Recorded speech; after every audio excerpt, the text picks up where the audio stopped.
हर हर महादेव। आपके अपने YouTube channel SB ज्ञानरथ पर आपका फिर से हार्दिक स्वागत है।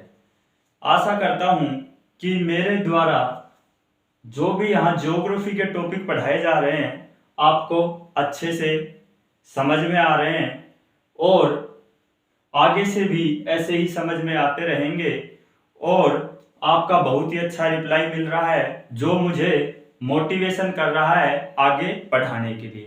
तो अपन अपनी कड़ी में चलते हुए आज का जो नया टॉपिक है वो लेंगे पृथ्वी की गतियां।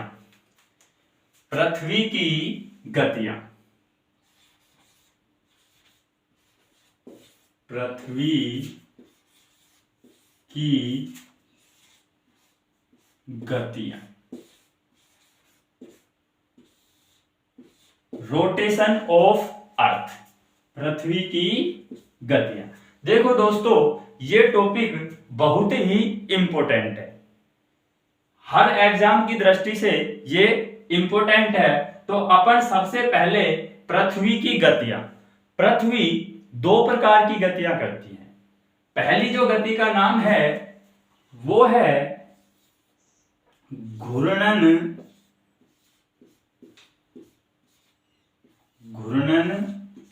गति। इस घूर्णन गति का एक नाम और है, इसे दैनिक गति भी कहते हैं। और घूर्णन गति का एक नाम तो क्या हो गया, घूर्णन गति, दूसरा हो गया दैनिक गति, और दूसरा नाम है एक नाम और है इसका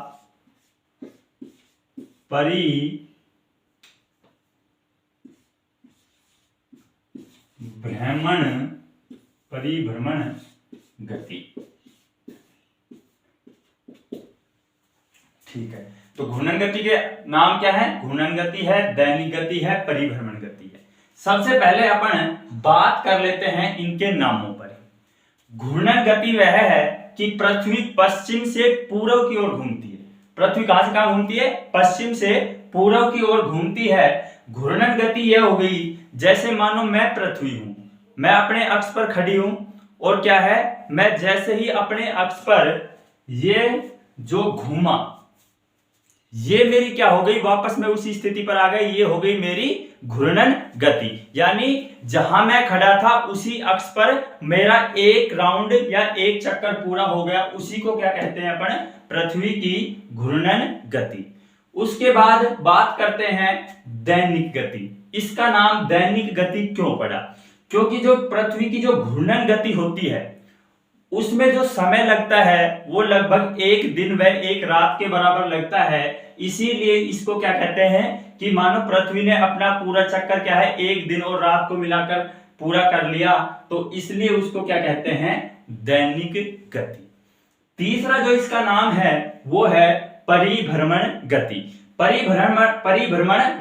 परिभ्रमण गति इसका नाम इसलिए पड़ा क्योंकि ये अपने यानी अपने केंद्र और भ्रमण यानी घूमना, अपने केंद्र पर ही क्या है, पृथ्वी का घूमना, इसीलिए इसी को क्या कहते हैं? परिभ्रमण गति, यानी अपने केंद्र पर घूमना।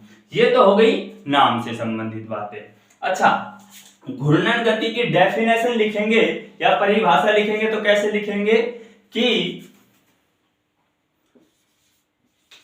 पृथ्वी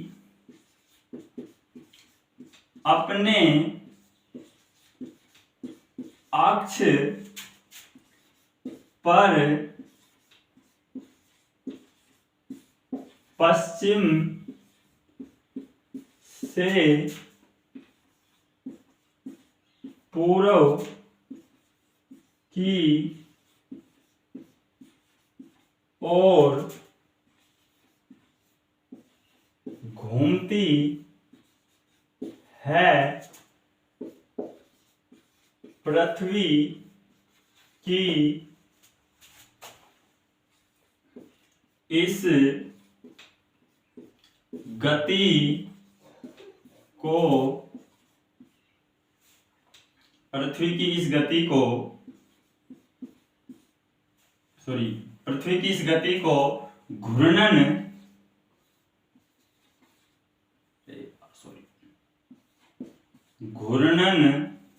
गति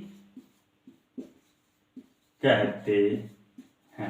यानी पृथ्वी क्या है, अपने अक्ष पर पूरा का पूरा क्या है, एक राउंड जब चक्कर लगाती है अपने केंद्र बिंदु पर, तो उसको क्या कहेंगे, घूर्णन गति। उसके बाद कि घूर्णन गति में समय कितना लगता है। समय की बात करते हैं कि पृथ्वी अपना एक चक्कर लगाने में कितना समय लेती है, घूर्णन गति करने में समय कितना लेती है, तो वो लेती है लगभग 23 घंटे और 56 मिनट। अपन इसको पूरा लिख सकते हैं 24 घंटे, लगभग मानते हैं 24 घंटे, ठीक है।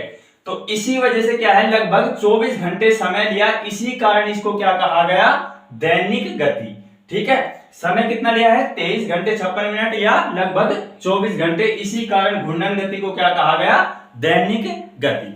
अब इस गति के कारण प्रभाव क्या हुआ, कि प्रभाव क्या पड़ा इस गति के कारण, तो अपन प्रभाव की बात करते हैं कि घूर्णन गति के कारण प्रभाव क्या पड़ा। तो घूर्णन गति के कारण जो प्रभाव पड़ता है वो पृथ्वी पर दिन व रात का निर्माण होता है ना, क्या होता है, निर्माण होता है, कि घूर्णन गति के कारण पृथ्वी पर दिन व रात का निर्माण होता है। अब कैसे होता है ये अपन समझते हैं एक बार, कि घूर्णन गति के द्वारा पृथ्वी पर दिन व रात का निर्माण कैसे होता है।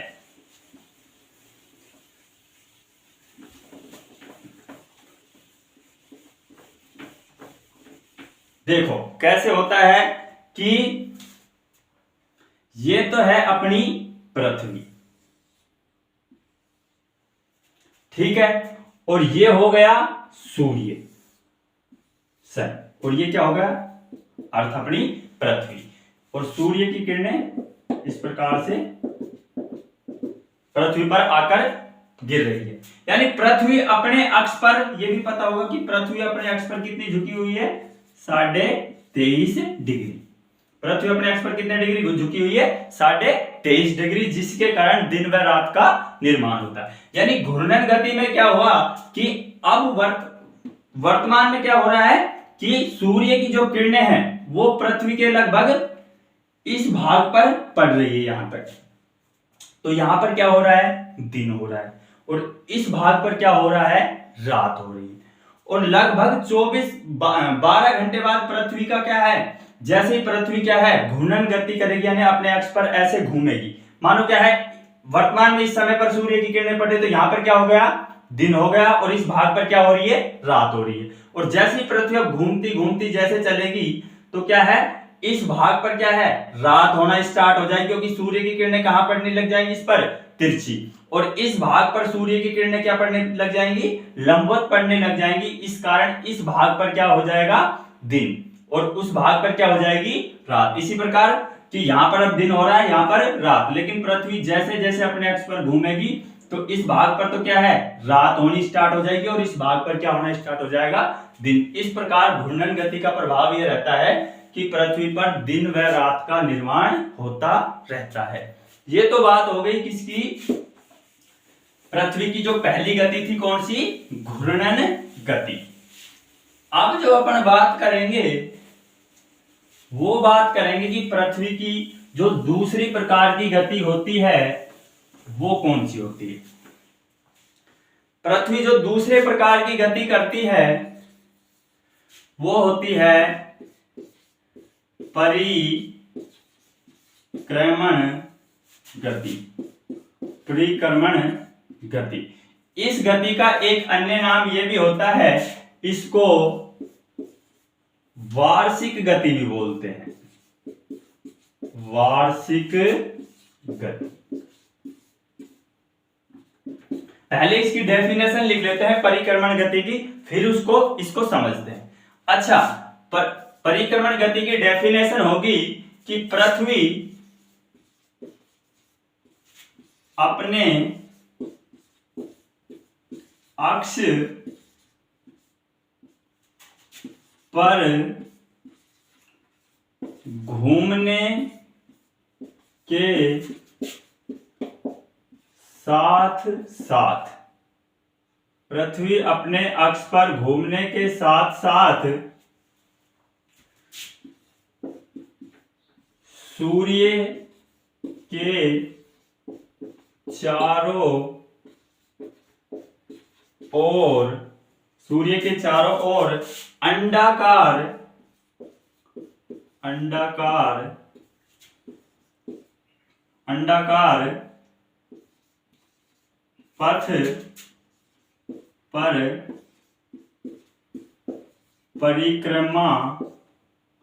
परिक्रमा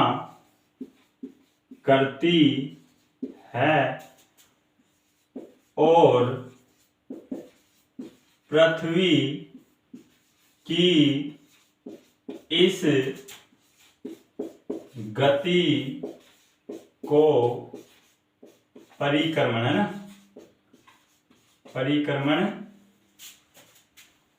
गति कहते हैं।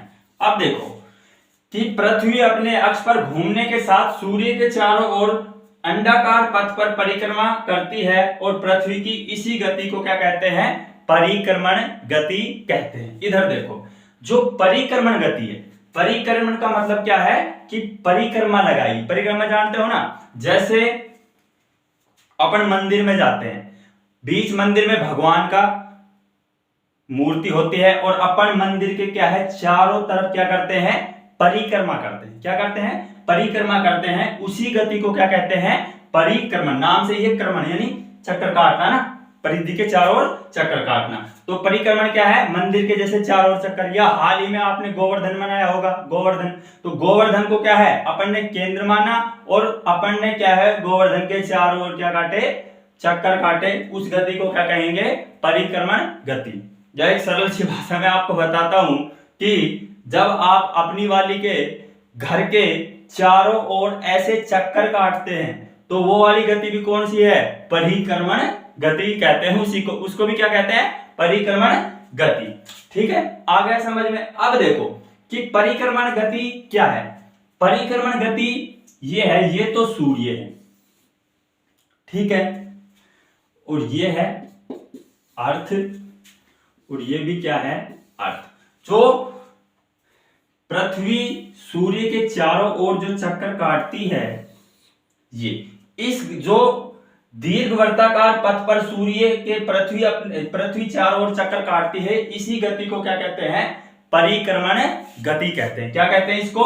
परिक्रमण गति। कई बार एग्जाम में कुछ क्वेश्चन पूछते हैं कि इस पथ को क्या कहते हैं। बहुत इंपॉर्टेंट क्वेश्चन है कि पृथ्वी जो सूर्य के चारों ओर दीर्घवृत्ताकार पथ पर चक्कर काटती है, उस पथ को क्या कहते हैं? तो उसको कहते हैं भूकक्षा। क्या कहेंगे? भूकक्षा, या इंग्लिश में कहते हैं earth orbit. Earth orbit, earth orbit. ठीक है, क्या कहेंगे? इस दीर्घवृत्ताकार पथ को क्या कहेंगे?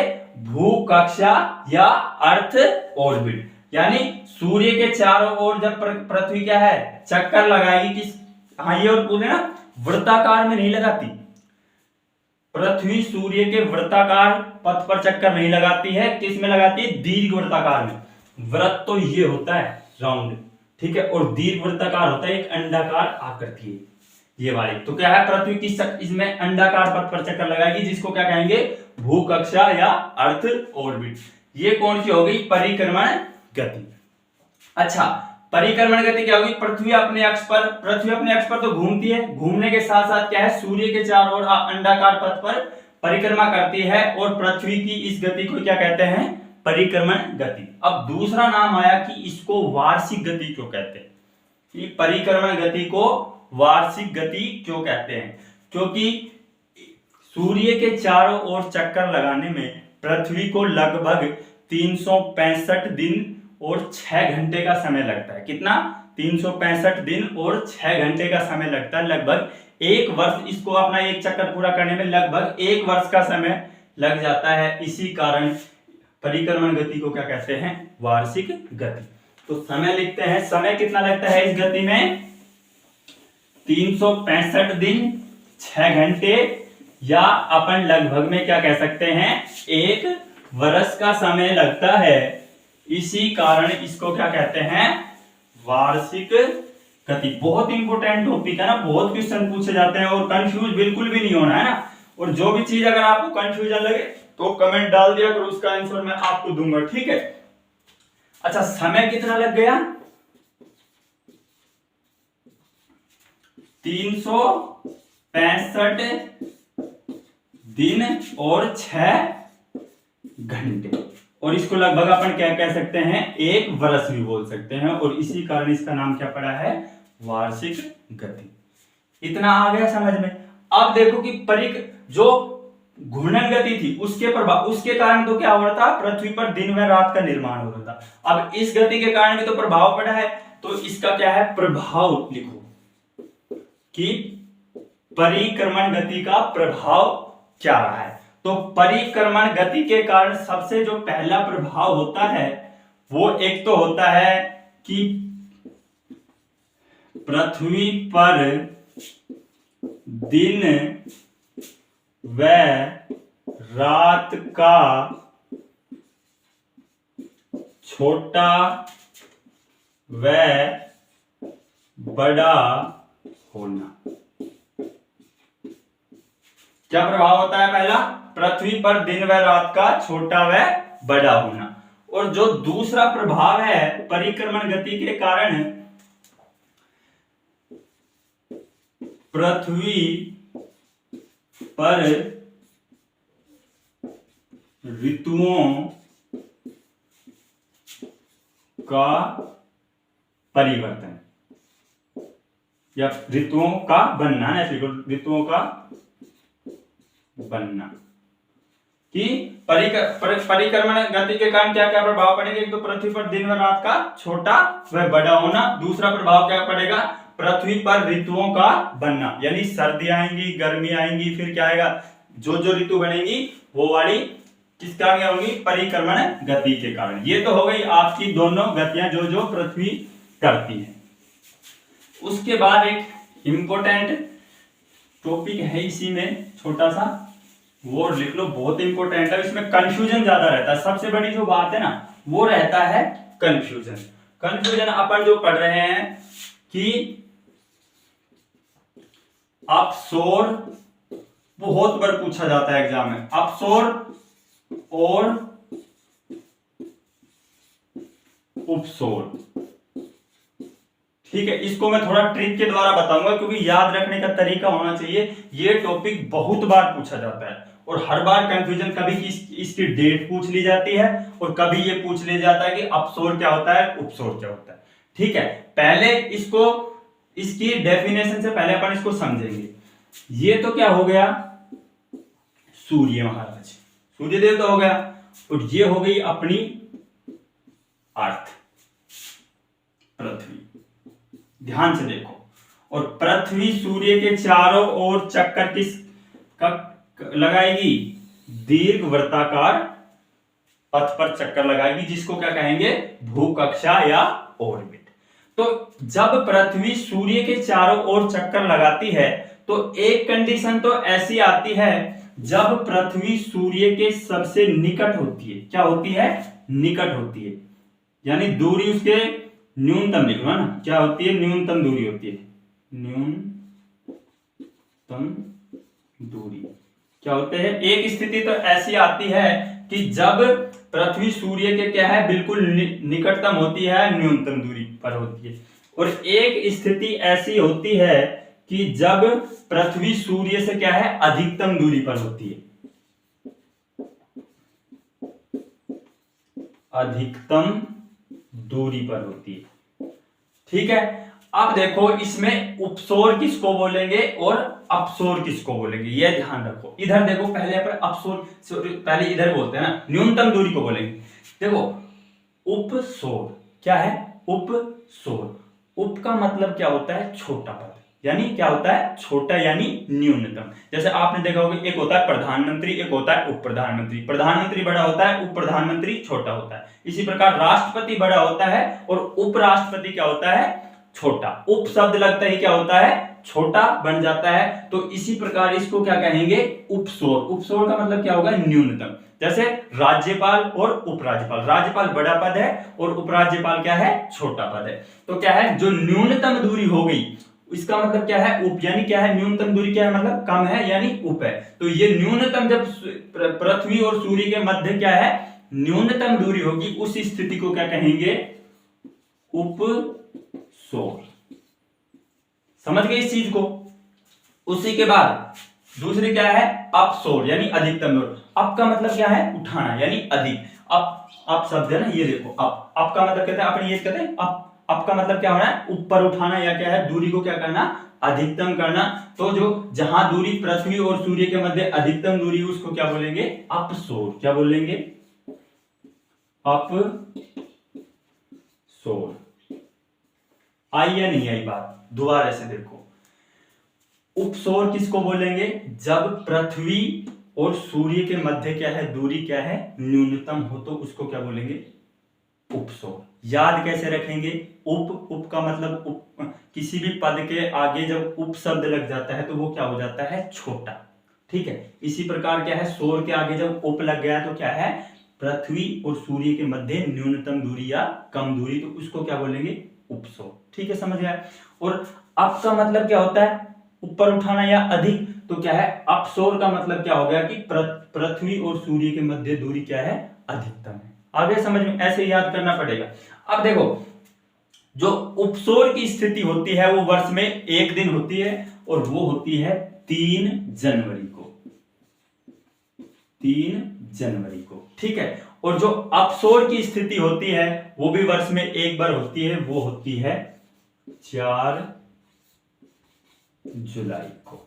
ये ध्यान रखना और इसको बना भी लेना, बहुत इंपॉर्टेंट है, बार बार एग्जामों में पूछा जाता है। उपसौर और अपसौर स्थिति कब होती है, और अपसौर की स्थिति कब होती है, उपसौर की स्थिति कब होती है, बहुत बार पूछा जाता है। इसको डिटो छाप लेना है ना। अब मैं इनकी डेफिनेशन की बात करता हूं। सबसे पहले लिखेंगे अपन अपसौर।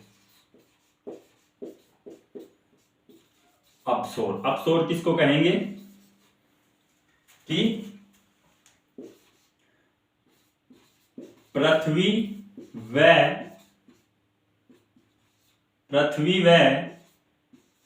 सूर्य के मध्य अधिकतम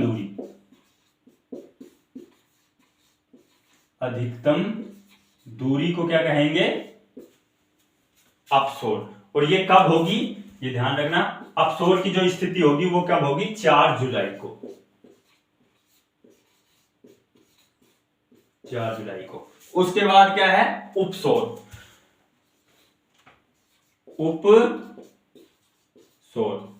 उपसौर की जो स्थिति होगी वो क्या होगी, जब पृथ्वी व सूर्य के मध्य दूरी क्या हो, न्यूनतम हो ना, न्यूनतम यानी कम से कम दूरी हो, जब उसको क्या कहेंगे, न्यूनतम। उपसौर, और उपसौर की स्थिति वर्ष में एक बार होती है, और वो कब होती है, 3 जनवरी को। 3 जनवरी को, ठीक है। तो भाई ये जो उपसौर और अपसौर है, जिस तरीके से मैंने बताया है, इस तरह कैसे पढ़ोगे और याद रखोगे तो कभी भी कंफ्यूजन नहीं होगा। बाकी ये बहुत कंफ्यूजन वाला टॉपिक है। और जो अपन ने पृथ्वी की गतियां पढ़ी है, बहुत इंपॉर्टेंट टॉपिक है। इस वीडियो को पूरा देखना और अच्छे से देखना और नोट्स बनाना, ठीक, क्योंकि जब ही ये तैयार होगा। ठीक है, तो इसी के साथ अपना ये टॉपिक क्या होता है, कंप्लीट होता है। ठीक है, तो आपसे निवेदन है कि अगर वीडियो पसंद आए तो इसको क्या करना है, लाइक करना है, और अपने YouTube चैनल SB ज्ञान रथ को क्या करना है, सब्सक्राइब करना है। और कमेंट क्या करो, है ना, जो भी चीज आपको समझ में नहीं आए तो कमेंट करके बताया करो, सर कुछ पूछना है या ये चीज समझ में नहीं आई, तो मैं आपको उसको रिप्लाई दूंगा। ठीक है ना। और भाई ज्यादा से ज्यादा शेयर करो वीडियो को ना। ठीक है, धन्यवाद। जय हिंद, जय भारत।